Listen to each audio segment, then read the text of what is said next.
Un'intervista a tutto campo, quella che ieri abbiamo fatto con il sindaco della città di Agrigento, onorevole Lillo Firetto, tanti temi trattati, dal commento alle elezioni scorse alla manifestazione sulla cattedrale di Agrigento, all'avvio della raccolta differenziata in città, alla vicenda di Porto Empedocle sul dissesto finanziario, alla candidatura di Agrigento a Capitale della Cultura 2020, al protagonismo civico, alla viabilità stradale, al ponte Petrusa e viadotto Morandi.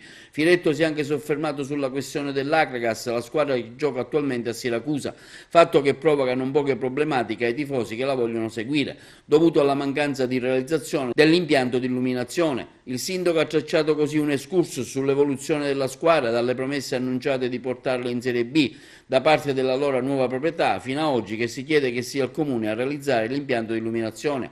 All'incontro con il presidente della Lega Tavecchio, Firetto è stato chiaro: finché non si scioglie la convenzione, atto ufficiale siglato dalla volontà del Consiglio Comunale con la proprietà, fino a che allora non avverrà, il Comune non potrà fare nulla per la realizzazione del nuovo impianto di illuminazione. La Lega dice non riesce a mantenere finanziariamente questa quantità di squadre che ci sono, perché come tu sai danno delle risorse. Diceva Tavecchio, io non so se questo sia vero, non l'ho potuto appurare con il dirigente della società, dice: sindaco, alla squadra della sua città abbiamo dato 700.000 euro l'anno di contribuzione e quindi è inaccettabile che non si sia fatto l'impianto di illuminazione.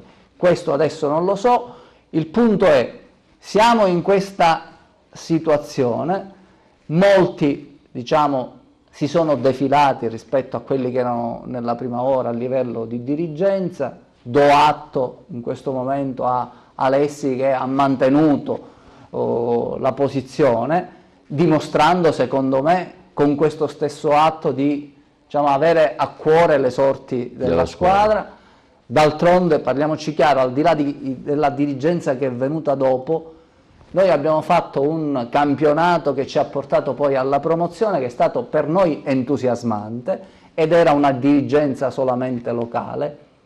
Capisco bene che oggi per reggere un campionato di Lega Pro ci vuole una maggiore robustezza finanziaria, e è evidente che tutto questo però si lega a dinamiche di ordine privato che non incidono sul comune. Guardiamo con attenzione. Per cui rispondere alla tua domanda sinteticamente, dopo averla enunciata nei dettagli, è: nel momento in cui l'Agragas ci chiede di sciogliere la convenzione, si scioglierà la convenzione, si andrà in consiglio comunale, da quel momento in poi gli atti per la realizzazione dell'impianto di illuminazione partiranno a carico del comune.